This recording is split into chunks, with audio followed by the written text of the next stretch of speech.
गरीब बहू का अमीर ससुराल में पहला करवा चौथ। रामगढ़ नामक छोटे से गांव में शोभा अपने पिता अशोक के साथ रहती थी। मात्र 10 वर्ष की उम्र में उसकी मां बीमारी के चलते उसे छोड़कर जा चुकी थी। पिता के पास छोटा सा खेत होता है जिससे वो अपना खर्चा निकालते हैं और कुछ बेटी के भविष्य के लिए जोड़ते हैं। पिता अशोक खेत में हल चला रहा था। बस इस बार ऐसा मुनाफा हो जाए कि कुछ पैसे बच भी जाए। जब भी खेती करता हूं तो हम किसानों को बड़ा नुकसान होता है। ये सेठ लोग हमें ज्यादा पैसे नहीं देते, लेकिन आगे जाकर हमारा ही सामान हमसे 5 गुने दाम में बेचा जाता है। पिताजी मैं आ गई, अब आप आराम करो, ये बाकी का काम मैं कर लेती हूँ। आप खाना खा लो। नहीं बेटी, मैं काम कर रहा हूं, तू खाना खा ले। मुझे पता है मुझे बिना खिलाए तू भी नहीं खाती है। पिताजी आप मेरी कभी भी कोई बात सुनते क्यों नहीं है? आज माँ होती ना तो आपको बहुत डांट लगाती। चलिए आकर खाना खाइए, तभी मैं भी खाऊंगी। ओहो, तू तो बिल्कुल अपनी माँ पर गई है। उसके जाने के बाद मुझे इतनी कमी महसूस नहीं होती, क्योंकि तू उसकी तरह मुझे डांटती है, खाना बनाकर खिलाती है, मेरा ख्याल रखती है। पिताजी माँ के जाने के बाद आप ही मेरी दुनिया हो, तो आपका तो ख्याल अच्छे से रखना पड़ेगा ना, वरना मैं किसके सहारे जीऊंगी। चल चल, जब देखो तो भावुक करके मेरी आंखों में आंसू ले ही आती है। आजा खा ले। बेटे लोटे के पानी से पिता के हाथ धुलाती है और फिर दोनों बाप बेटी एक पेड़ के नीचे बैठकर खाना खाते हैं। खाना खाने के बाद शोभा खेत में हल चलाती है। पिता की आंख लग जाती है तो कपड़े से हवा भी करती है और अचानक ही काव काव की आवाज से अशोक की आंखें खुल जाती हैं। हे भगवान, मेरी तो आंख लग गई और तू मेरी सेवा कर रही है। जा घर पर जा, धूप हो रही है, मैं काम करता हूँ। पिताजी इसकी कोई आवश्यकता नहीं है, आपके सोते सोते मैंने सारा बचा हुआ काम कर लिया। बीज बोने के लिए मिट्टी नरम और बारीक हो चुकी है। हे भगवान, तू तो मेरी कभी सुनती ही नहीं है, सारा काम खुद ही कर लेती है, समझदार जो है।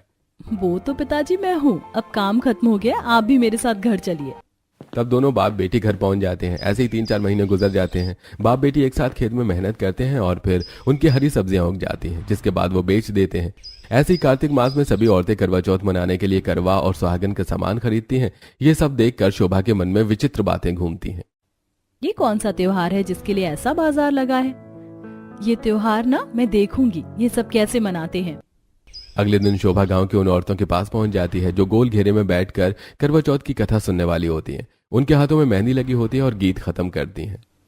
कथा शुरू करने से पहले कहती हूँ, माना जाता है करवा चौथ में जो स्त्री अपने पति की दीर्घायु के लिए सच्चे मन से करवा माता का व्रत करती है, उसे माँ के वरदान से ये सौभाग्य प्राप्त होता है। सखियों, करवा चौथ कथा के बाद हम सब सूर्यदेव को जल अर्पण करेंगे।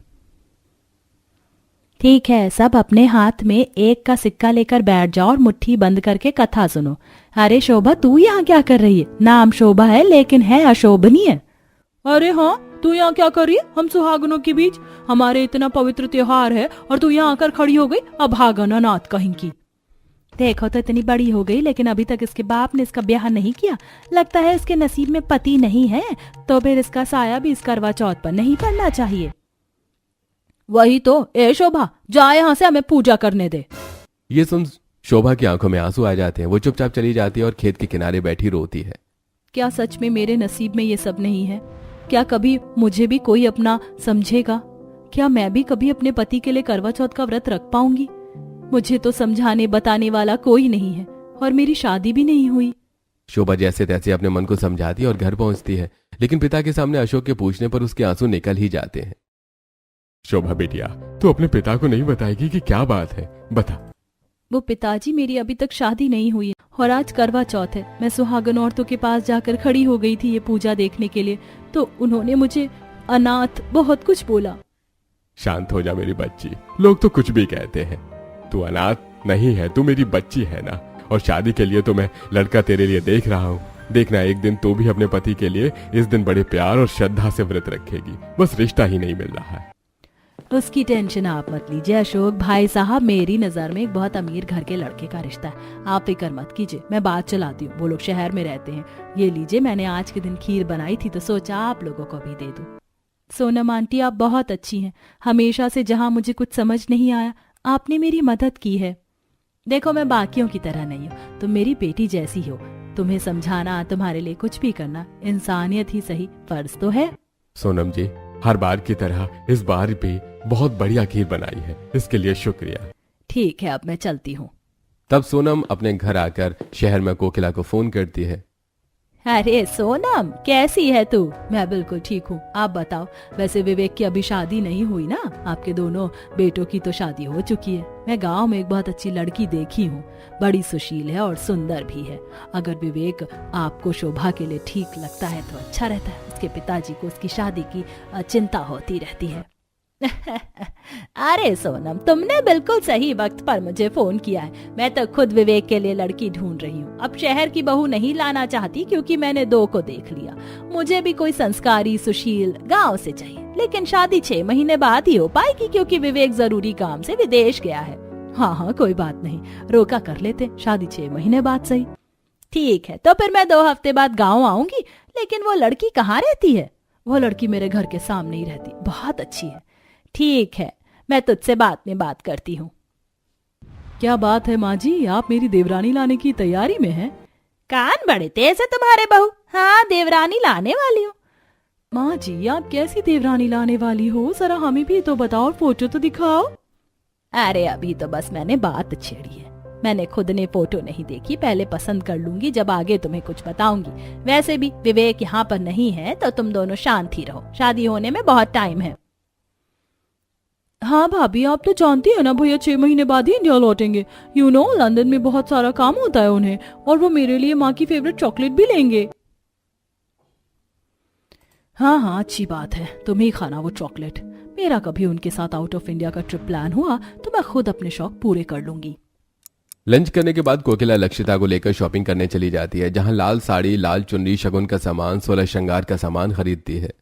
भैया सूखा नारियल तो नहीं है ना? क्योंकि ये 2-3 हफ्तों तक ऐसे ही रखना है। हाँ बहन जी। वैसे माँ, आपने शायद लड़की को देखा नहीं है, लेकिन भैया के लिए मन ही मन चुन ली है, तभी आप ये सामान ले रही हो। कहाँ रहती है वो लड़की? अच्छी तो होगी ना? देख, तू भी नहीं समझती, आजकल की मॉडर्न लड़कियों की तरह हो रखी है। और तेरी दोनों भाभी कैसी हैं, तू खुद जानती है। घर का काम बहुत कम करती हैं, खाना बनाना जानती नहीं है। इसीलिए मैं शहर की तीसरी बहू तो बिल्कुल नहीं लाने वाली। इसीलिए विवेक के लिए गांव में बहुत देखे जो एकदम सर्वगुण संपन्न सुशील हो। और कान खोल कर सुन ले, ये बात तो तू उन दोनों को नहीं बताएगी। ओफो मम्मी, आप गाँव की लड़की ला रही हो, मेरे फ्रेंड्स क्या बोलेंगे? उनका तो पता नहीं, लेकिन तू जरूर पागल है। तुझे अपनी माँ की बात समझ नहीं आ रही क्या? शांत रहने को बोला है, शांत रहे। ठीक है, मैं दोनों बड़ी भाभी को कुछ नहीं बताऊंगी। 2 हफ्ते गुजर जाते हैं। कोकिला मुकेश के साथ गांव पहुंचती है और लड़की को देखकर पसंद करती है। उसके हाथ की कचौड़ी जलेबी खाती है। अरे वाह, मेरी होने वाली बहू के हाथों में तो जादू है। खाना बहुत अच्छा बनाती है, इसीलिए मेरी तरफ से तो रिश्ता पक्का है। पर एक बार मैं अपने बेटे की पसंद भी पूछ लेती हूँ, वो भारत में नहीं है ना? जी जी, जरूर पूछिए, क्योंकि जिंदगी तो इन दोनों बच्चों को बितानी है। कोकिला, मैं विवेक को वीडियो कॉल करता हूँ, वो बहू को भी देख लेगा। मुकेश अपने बेटे विवेक को कॉल करता है। हाँ पापा, कहिए। कहिए कि बच्चे, अब तो जो भी कहना है तुझे ही कहना है, हाँ या ना। हम दोनों तेरे लिए लड़की पसंद करने आए हैं। हमें लड़की बहुत सुंदर और सुशील लगी, खाना भी बढ़िया बनाती है। एक बार तू सामने से देख ले, भले ही शादी 6 महीने बाद यहाँ आकर करना। अरे मम्मी पापा वीडियो कॉल पर ही चालू हो गए, वीडियो कॉल पर ही रिश्ता पक्का करवाओगे? अरे मेरा बस चले तो मैं तुम दोनों की ऑनलाइन शादी करवा दूं, पर फिर भी मन मारा हुआ है, ये देख। जी विवेक जी, नमस्ते, मैं शोभा हूँ। जी हेलो, दरअसल मुझे नहीं पता, मम्मी पापा ने एकदम से फोन कर दिया। वैसे आपको मैं पसंद हूँ? जी पसंद है। तो मैं भी अपने माता पिता की पसंद को इनकार कैसे कर सकता हूँ? मुझे भी आप पसंद हो। अरे वाह, मुंह मीठा कीजिए। बधाई हो समधी समझन जी। बधाई हो, बधाई आपको भी समधी जी। ठीक है बेटा, अब जब तू आएगा तभी शादी होगी, रोका कर दिया आज हमने। बहुत बहुत मुबारक हो आप दोनों को, दोनों बच्चों का रिश्ता जुड़ गया। शुक्रिया सोनम जी, आपने हमें समधी जी से मिलवाया। दामाद जी भी बहुत अच्छे हैं। इस तरह सब बातें करते हैं। कोकिला शगुन का 16 श्रृंगार का सामान और चुनरी शोभा को दे देती है। धीरे धीरे समय गुजरता है। कभी कभी सोनम पड़ोसन के फोन से विवेक से बात कर लिया करती थी। दोनों को अब एक दूसरे से अनजाना सा महसूस नहीं होता था।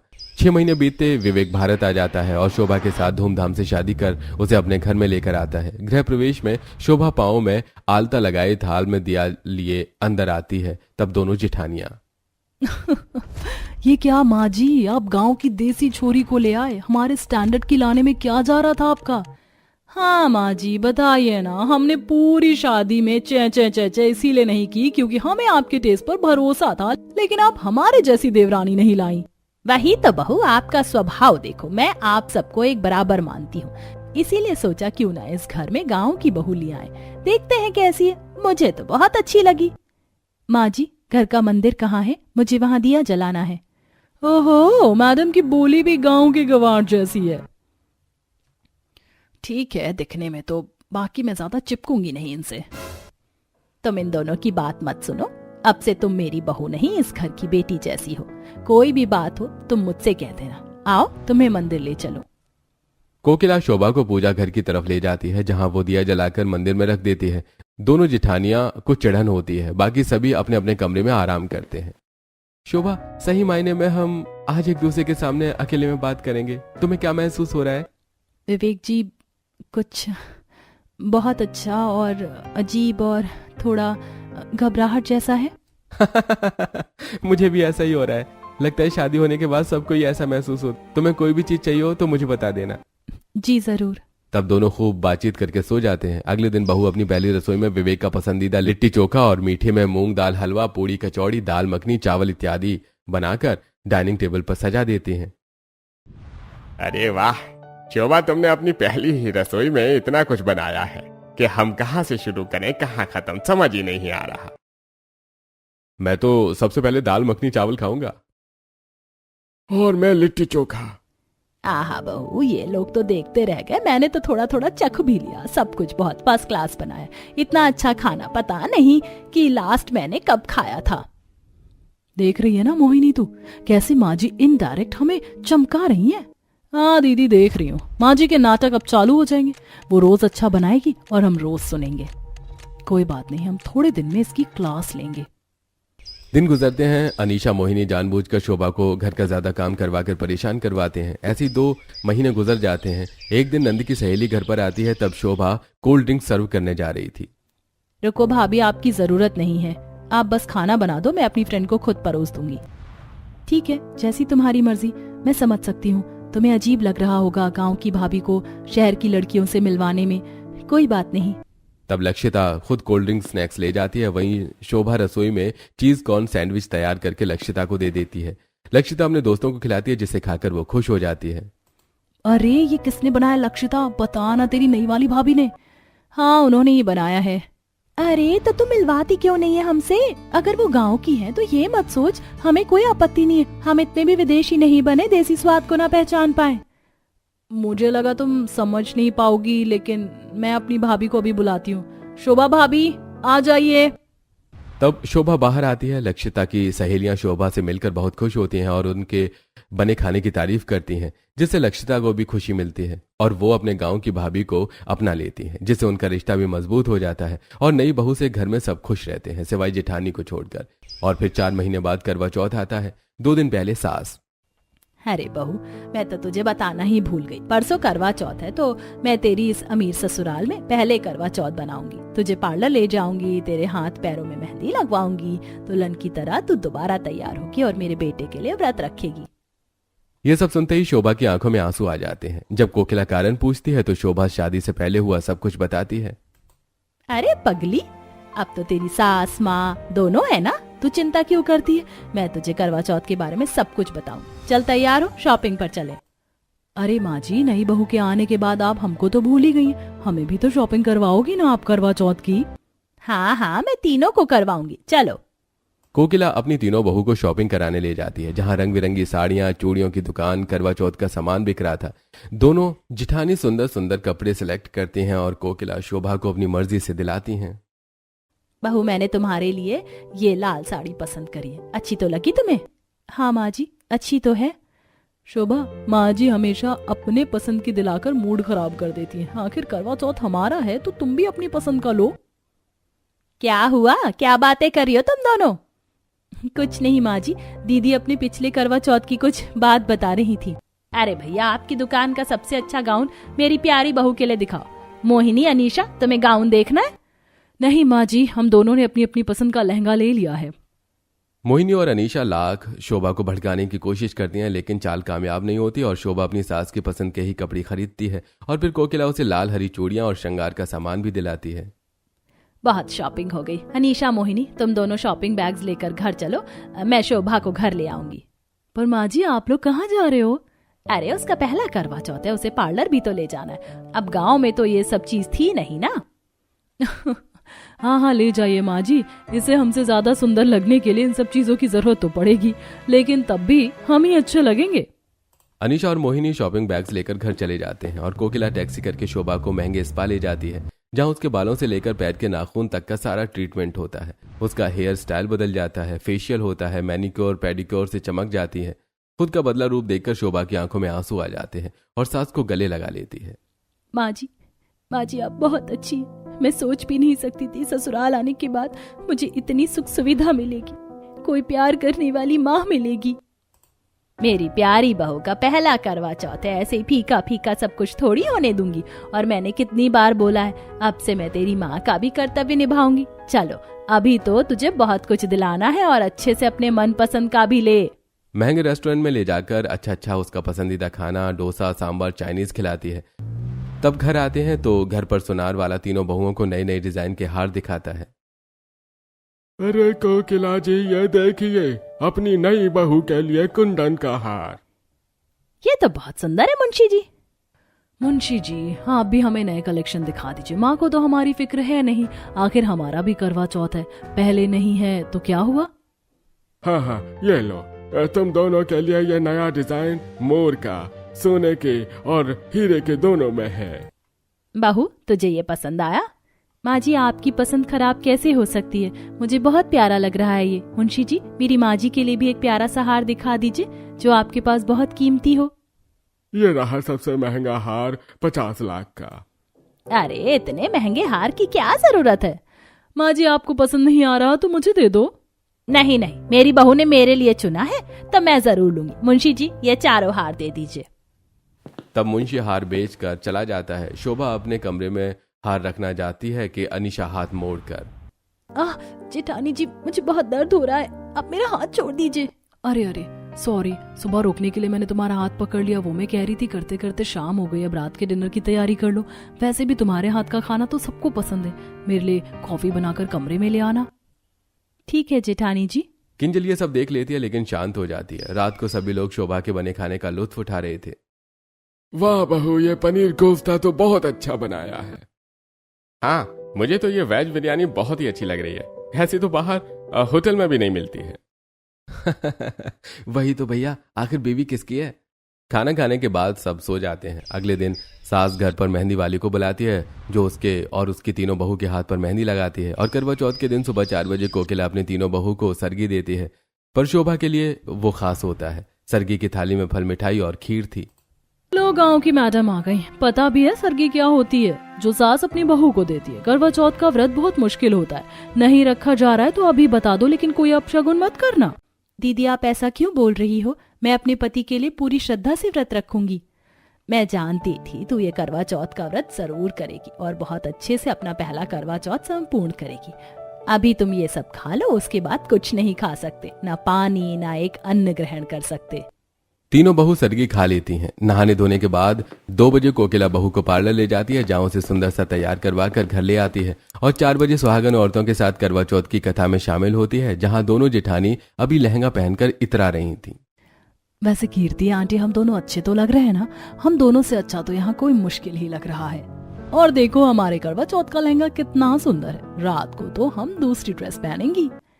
लेकिन कुछ भी बोलो, सुहागन तो लाल साड़ी में सुहाग के सामान के साथ ही अच्छी लगती है। जरा अपनी देवरानी को देखो, गजरे में कितनी प्यारी लग रही है और गले का हार भी सुंदर है, चेहरा दमक रहा है, मेहंदी खिली खिली है। ये तो होगा ही, आखिर मेरी बहू ने मेरे बेटे के नाम की मेहंदी जो लगाई है और उसका पहला करवा चौथ है तो चमकना तो बनता है। बहू घबरा मत, कथा शुरू करते हैं। कहते हैं जो सुहागन सच्चे मन से व्रत करती है उसका पति लंबी उम्र पाता है। हे करवा माता, मुझे और विवेक जी को हमेशा साथ रखना। सभी अपने पति की दीर्घायु की संकल्पना कर लो तो सूर्य देव को जल चढ़ा दो। कथा पूरी हो गई। मोहिनी, तुझे नहीं लगता इस गांव की गवार को ज्यादा ही भाव मिल रहा है? पहले करवा चौथ पर, वो भी अमीर ससुराल में। किसी गरीब घर में होती ना ये, तो फटी साड़ी पहनकर करवा चौथ मना रही होती। हाँ निशा दीदी, ये लड़की सारी लाइमलाइट ले गई, लेकिन अभी भी हमारे पास आधा दिन है, उसका करवा चौथ खराब करवा कर रहेंगे। सभी औरतें सूर्य देव को अर्घ देती हैं। फिर बिना पानी और खाने के शोभा की थोड़ी तबीयत खराब होने लगती है। शाम का डिनर भी खुद तैयार करती हैं। तब दोनों जिठानियां, अच्छा हुआ शोभा, तुमने 8 बजे तक सारा खाना तैयार कर लिया। चांद तो अभी भी नहीं आया, खाना कैसा बना चक्कर तो देख लिया ना? दीदी अगर मैं चख लूंगी तो करवा चौथ का व्रत नहीं खराब हो जाएगा? अरे मैं तो भूल गई आज करवा चौथ का खाना बन रहा है। वैसे तुमने कुछ झूठा तो नहीं किया ना? तुम्हें पता है जो अपनी पहली करवा चौथ जैसे मनाता है वो हमेशा वैसे ही मनाता है, मतलब से चाय पानी या कुछ खिला पिला दे पहले करवा चौथ में तो तुम वैसे रख पाओगी। देखो तुम्हारी हालत ठीक नहीं है, माथे पर पसीना आ रहा है, तुम्हारे लिए जूस मंगवाया, चलो कमरे में पी लो। हाँ शोभा, मैं लेकर आई हूँ, किसी को पता नहीं चलेगा, माँ जी को बताने की जरूरत नहीं है। क्या सच में दीदी ऐसा होता है? अरे हाँ, शहरों में ये सब होता है, गाँव में बहुत कठिन रिवाज होते हैं, इसीलिए तुम उधर का मत मानो। ठीक है दीदी। शोभा गिलास का जूस पीने ही वाली होती है कि सास आवाज लेकर बुला लेती है। तत तेरे की, इसने तो पिया ही नहीं। कोई बात नहीं, आकर पी लेगी, जब तक हम अपने पति के आने से पहले तैयार हो जाते हैं। अनीशा मोहिनी तैयार होने चली जाती हैं। वहीं ये सब किंजल देखकर जूस खिड़की से बाहर फेंककर वहां रख देती है। इतने में शोभा भी तैयार होकर छत पर पहुंचती है। सभी चांद का इंतजार कर रहे होते हैं। वहीं अनीशा मोहिनी खाली जूस का गिलास देखकर ऊपर आती हैं। बहू, तेरा पहला करवा चौथ है, एक गाना तो गा दे जिससे तुझे और हमें ये पल याद रहे। हाँ शोभा, मेरे लिए इतना कर दो। जी कोशिश करती हूँ। हाथों में पूजा की थाली, आई रात सुहागों वाली, हो चांद को देखूं हाथ में जोड़ूं, करवा चौथ का व्रत में तोड़ूं, तेरे हाथ से पीकर पानी, दासी से बन जाऊं रानी। बंद करो अपना पहला करवा चौथ का व्रत करने का ढोंग। माँ जी, ये लड़की पी कर बैठी है, इसे इतना नहीं हुआ कि देवर जी की लंबी आयु के लिए व्रत रख ले। हाँ माँ जी, ये देखो खाली जूस का ग्लास इसके कमरे से उठाकर लाई हूँ। इतनी बड़ी रस्म को मजाक बना दिया इसने, और करिए भरोसा। सास ससुर और विवेक सब चौंक जाते हैं। शोभा, क्या ये सच है? अगर आपके दिल में शक है तो कुछ नहीं कहूंगी, लेकिन मेरा प्यार और मेरी श्रद्धा सच्ची है। ओहो, अभी तो सती सावित्री के कैरेक्टर से बाहर नहीं आई है ये। बाहू, मैंने तुझे इतना प्यार किया, तेरा पहला करवा चौथ मनाने के लिए कितना कुछ किया, और तू मेरे बेटे के लिए एक करवा चौथ का व्रत भी नहीं रख पाई। ये कहकर कोकिला शोभा पर हाथ उठाने वाली होती है कि किंजल सामने से आकर कोकिला को वीडियो दिखा देती है जिसमें दोनों जेठानियों से जूस पिलाने के लिए फोर्स करती हैं। अब तो माँ सारा सच आपके सामने है ना। इन दोनों भाभी को मैंने पहले भी देखा था, उनका व्रत खराब करवाने के लिए वो ऐसा कुछ कर रही थी। माँ जी, हम झूठ नहीं बोल रहे हैं, ये जूस का ग्लास इसने ही खाली किया है। जूस का ग्लास खाली भाभी मैंने किया है, ताकि आप लोगों को लगे शोभा भाभी ने जूस पी लिया, लेकिन मैंने खिड़की से बाहर फेंक दिया था। शोभा भाभी ने पूरे सच्चे मन से विवेक भैया के लिए अपना पहला करवा चौथ का व्रत रखा है। आपको भी उन पर ट्रस्ट नहीं है क्या? और माँ, आप तो अपनी जान छिड़कती हैं भाभी पर। मुझसे गलती हो गई बहू, मुझे माफ कर दे, मैं इन दोनों के चक्कर में आ गई। मैं जानता था हमारी बहू ऐसा कर ही नहीं सकती। आई एम सॉरी शोभा, पता नहीं कैसे बात सुनकर भूल गया कि मेरी शोभा बहुत अच्छी है। दिल तो आ रहा तुम दोनों के गाल पर एक एक हाथ रखूं और इस घर से निकाल दूं। माँ जी, हमें माफ कर दीजिए, हमसे गलती हो गई, हमें ये पसंद नहीं है, इसीलिए बस इसे फंसाने के लिए ऐसा किया। हाँ माँ जी, घर से मत निकालिए, हमें अपनी गलती का पछतावा है। तुम दोनों के कर्म ही ऐसे हैं, तभी तो हम दोनों के भाई का आज प्रमोशन होते होते किसी और को मिल गया, वरना आज तुम्हारे लिए करवा चौथ का गिफ्ट जरूर लाते। मतलब आप हमारे लिए कुछ भी नहीं लाए? अब चुपचाप करवा चौथ का व्रत पूरा करूं। लो, चांद आ गया है। हमारे कर्मों का फल मिल गया हमें। बहू, अच्छे कर्म करोगे तो मेरे बच्चों का भी अच्छा होगा और इस घर का भी। जी पापा जी। इस तरह चांद आने पर तीनों बहू छलनी से चांद को देखती हैं। चांद की आरती उतारने के बाद अपने पति की आरती उतारकर छलनी से देखती हैं और फिर चंद्रमा को अर्घ देकर अपने पति के हाथ से पानी पीती हैं। विवेक शोभा को मिठाई खिलाता है और उसे गिफ्ट में सोने की चूड़ी देता है। वाह विवेक जी, ये तो बहुत सुंदर है, इसकी क्या जरूरत थी? ये हमारा पहला करवा चौथ है और तुम्हारे आने से मेरा प्रमोशन हो गया, तभी मैंने सोच लिया था कि तुम्हें मैं ये गिफ्ट करूंगा। भगवान तुम दोनों की जोड़ी हमेशा ऐसे ही बनाए रखे। इस तरह सास भी अपना करवा चौथ का व्रत पति के हाथ से खोलती है और तीनों बहू बेटे उसका आशीर्वाद लेते हैं और आखिर में सब एक साथ प्यार से बैठकर खाना खाकर नई यादें बनाते हैं। दोस्तों, करवा चौथ सिर्फ सुहाग का त्योहार नहीं, यह भरोसे, रिश्ते और औरतों के सम्मान का भी दिन होता है। आपको यह कहानी कैसी लगी हमें कमेंट करके जरूर बताएं।